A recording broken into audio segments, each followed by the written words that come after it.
Un tavolo tecnico per i circa 2000 lavoratori precari di Agrigento. Il primo obiettivo, prorogare il termine della scadenza del contratto.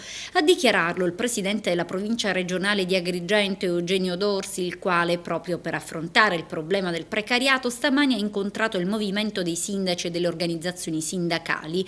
Un momento di importante confronto, ha dichiarato Dorsi, che rappresenta un passo in avanti per trovare soluzioni concrete che possano portare ad una rapida soluzione della problematica dei lavoratori precari.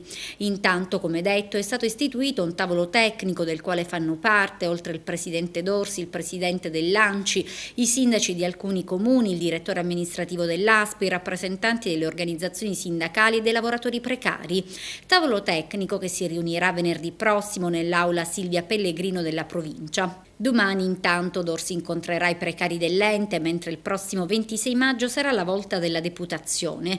Per quella data infatti in programma una riunione con i deputati regionali e nazionali della provincia di Agrigento per concordare le proposte da formulare per la soluzione del problema. E agitazione si registra anche nel comparto dei forestali, scesi in piazza oggi a Palermo davanti la sede dell'ARS per protestare contro il governo regionale che ad oggi non ha trovato le somme occorrenti per l'avvio della campagna di prevenzione e antincendio.